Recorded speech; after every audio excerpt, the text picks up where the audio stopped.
Afternoon, everyone. I do know a few faces, but there's a lot of faces, a lot of agents who I don't know. And I know this sounds like I'm going to blow my own trumpet, but I would hope that the agents who do know me would tell the agents that don't know me that I'm really helpful. I really want to hold your hand through this. And the reason I'm saying that is because I'm just going to whiz through bullet points, and I don't expect you to remember it all. But please, do contact me afterwards if you want me to visit a farm, sit around the kitchen table, come to your office, meet in a cafe, and try and help you through what I'm about to just launch at you. Sorry, my eyes are going, and I've got to peep over the top of my glasses and look at this. So, EWCO, so it's our flagship woodland creation offer, supports a range of woodland types, so productive woodland, woods for biodiversity, but we always try and tell people, look, it's not one, it doesn't have to be one or the other. We can have multi-purpose woodlands that tick a lot of boxes. It's got a minimum application size of 1 hectare. And we say to farmers, look, you don't have to find one solid hectare. You can have a minimum block size of 0.1 of a hectare. And that often makes them go, oh right, okay, well, I could fit in, the odd shelter belt here or there. And very crudely, there's 3 kind of elements to EWCO funding. There's capital items, which are capped at a maximum of £10,200 a hectare. Annual maintenance payments, £400 a hectare for 15 years. These are very important. I keep saying to people, look, it's not about tree planting, it's about woodland creation. And the difference between the two is about 5 years of looking after the trees after you've planted them. And the payments are for 15 years to keep fences right and manage deer and etc. And then when you've done the work, we've got these additional contributions that are spatially targeted. So if you're within a pre-mapped area and you meet the design criteria, you can get those. So I'll go into a little bit more detail. I'm not going to read through all of those. But yeah, supply and plant a tree, £1.72 per tree. What have we got? Sheep netting, £9.34 a metre. There's a supplement for difficult sites on top of that, £3.98. So we can match this to what an applicant or a potential somebody who wants to plant trees wants on their site. They would go and do all this work. They have to bankroll it themselves, and when the work's done, they can submit a claim, or they can submit a part claim for the £5,000 to help bankroll things a little bit. So that's the standard cost item.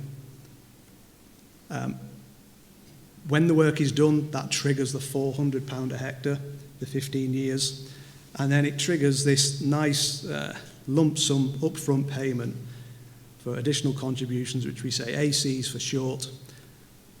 I'll talk about them. It comes up again in another slide, and I'll go into a bit more detail, but it's a one-off, nice upfront payment. Thank you for all these ecosystem services your woodlands are going to provide.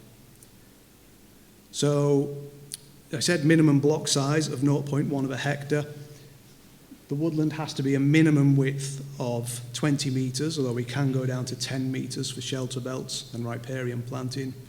So Jim mentioned earlier about his threshold with 400 stems a hectare. We can come down to 400 stems a hectare in exceptional circumstances. But if someone wants to create a reasonable sized shelter belt that's perhaps wider than Jim can fund or ours pays better, this is the shelter belt option is probably where we tick the agroforestry box in terms of creating shelter for stock. The difference with our schemes and the agroforestry is we can't allow stock into the woodland. So once you create a woodland, that is it. No minimum application. Joint applications are welcome, but the application has to go in under one SBI, who will be the lead applicant and take the responsibility for the grant. Land must be free of existing grant schemes. The exception to that is if you've got a CS or an ES agreement that's got less than 6 months to run, then you could submit a EWCO application and we'll process it, but we won't issue it until the other agreement has finished. And you can, in other circumstances, you've got more than 6 months to run, you could potentially come out of that, provided planting woodland is a better option. So it might not be environmentally in terms of, a hay meadow, and provided that the scheme that you're in, it's not it's not detriment, I should say, to the scheme that you're already in. So we judge applications, they've got to be compliant against the UK forestry standard, and we've got a creation planning grant to help you do that, and we also consider UKFS when we do environmental impact assessments. My colleague put this presentation together, and she can't come, so she's come up with these top 10 tips that I'll try and whiz through. But to reiterate what I said at the beginning, we're here to help you. Come and talk to us. So there's a map of our boundaries. There's 4 woodland officers in Cumbria. Mike Dyke is north of the A66, Andy Gornall to the south. I'm out west. Andy Bennett's in the south. And we've got Dan Barry in the middle. So his patch is Cumbria. So whereas I'm a woodland officer, dealing with woodland management as well as creation and grants and regulations, Dan is our woodland creation officer. So he deals exclusively with woodland creation planning grant and potentially EWCO with that. It's easier to deal with one person rather than pass over to the respective woodland officer. So, woodland creation planning grant, what is it? It's basically funding to help you come up with a UKFS compliant plan. There is a threshold of 5 hectares and it's paid in 2 stages. So you get 1,500 quid for stage 1 to do a desk-based search. So you would look on Magic, look on some of our other mapping tools to find what constraints and designations might be in the area thinking of planting, and do some consultation with those stakeholders. Some people normally, often just stop there and a very simple plan and right, box ticked, go on to EWCO. For the bigger schemes or perhaps the more sensitive designations, stage 2, £150 a hectare to produce that plan, and a 70% contribution towards any additional surveys that we think are necessary. So checking we're not planting on priority habitat, vegetation surveys, surveys for ground nesting birds, etc. An issues log. So under the UK forestry standard, there's an expectation that we will carry out stakeholder engagement. And Forestry Commission, we have statutory consultees, so we have to talk to Natural England, Historic England, and the Planning Authority. But we say to people, well, you should do that right at the start. Well, I thought you were doing that. Well, we are. But you don't want to come to us at the end of the process and we go to them and they say, oh no, there's this problem, that problem. So if you've spoken to them right at the beginning, they can identify any potential issues or constraints. Other stakeholders, neighbours, parish council, or other interested parties. Someone might have a water supply crossing that site, could be open access land, common land, etc. There's quite a list. And we recommend people, keep an issues log so we can see, well, who have you contacted? What was the issue? What was the applicant's response? They might be up in arms about it and no, we're not having this, and it'd be for us to decide, well, actually, is that a significant gripe they've got, or no, we want you to amend your plan. If you remember, Jim said in his 20-odd years, he's had 2 cases go to a full environmental statement. In my 19 years, I've had none, and that's because we try and mitigate things by design. We just incorporate concerns with open space allowances and tweaks to things. And I advocate, people do this regardless of whether they're going through creation planning grant or not. And I've had agents do this. I've written to all these people, none of them came back. I said, well, that is a good exercise then, because in a few years' time when people kick off, you can say, I asked you, I gave you 28 days to respond, you didn't respond.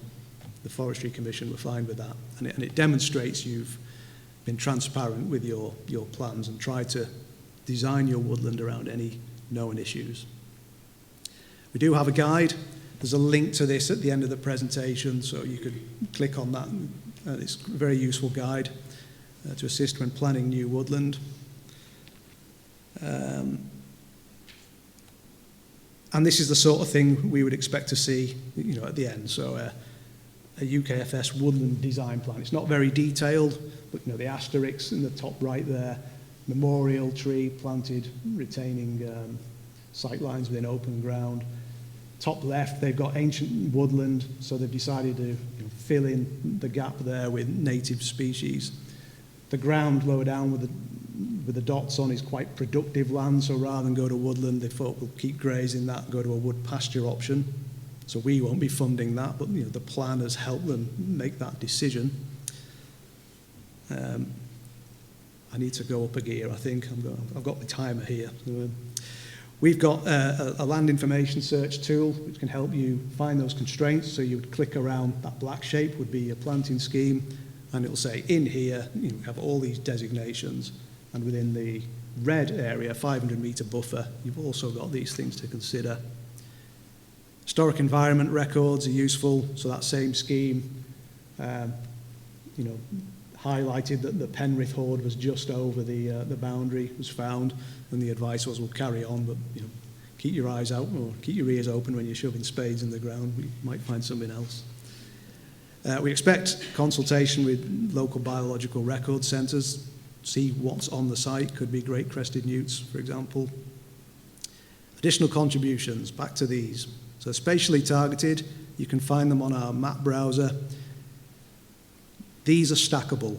Okay? So nature recovery, if you're creating new native woodland, on its own, you'll get £1,100 a hectare as a one-off payment. If it's adjoining existing native woodland, you'll get £2,800 a hectare. And if that adjoining woodland is ancient woodland, you'll get £3,300 a hectare. Water quality, £500, flood risk management, £1,000, riparian buffers. Each of these have their own design specs, so they all expect different amounts of stocking, species, or open space. Close to settlements, £600 a hectare. You don't have to let the public in. You just get that for creating a woodland near the settlement. But if you want to let the public in, it's £3,700 a hectare. So that's a one-off payment again, but the access is expected for 30 years. We can also help with the cost of infrastructure. So if you need, look, I want to put a track in so I can get in with a quad bike to manage deer and so on, we can pay 40% of actual costs. If you say, well, actually, I want the public to use this, make an all-ability trail, then we would pay 100% of those costs. But we need that's not an open checkbook. We need to see quotes and agree them, etc. So gov.uk has a very good grant manual. So although I'm very happy to take calls and hold your hand, I often say, well, what does it say in the manual? So if you read the manual first, that would be helpful, but the offer is there to help. You're stuck. There's a design guide for each of those additional contributions. There you go, the riparian buffers as an example. So if you're planting within 10 metres of a mapped watercourse, we'll pay that £2,500 a hectare up to 50 metres wide. The actual buffer, mapped spatial area, is 50 metres wide from the watercourses. Water quality either have to be in that map layer, or if you're not, you could get support from your catchment sensitive farming officer. So My Forest have a mapping tool to help you, plan your woodland, measure lengths of fencing and dry stone walling, measure areas. If you don't have that, most agents will have it. The Land app have a handy tool where you can input the SBI number and it gives you, well, here's all the parcels that would be eligible. It identifies sites which would be useful for higher value or natural colonisation. And I think that eventually, or if you sign up for the higher spec part of the tool, it will pull everything into your EWCO form and pre-populate it after you've done this planning. So yeah, it comes up with a map showing additional contributions. The the diagonal lines at the top are showing a buffer of 75 metres from an existing woodland and will allow for natural colonisation. So if you don't have to do planting in these areas, you could just see what happens. As long as you get 100 stems a hectare within 10 years, you would meet the requirements of that agreement. We have a tool called ESC. You put in your grid reference and it looks at the climate, the soils, the exposure. It makes some broad assumptions about the site and comes up with a list of species that will grow well or okay or not at all to help inform you. But we will come out on site and advise and help as well. Maps, we need a clear map from you. So we can provide a map for you to do your application on. But here's an example of what we would expect. So the grayed out at the top, we need the SBI number and we need the grid reference of the site.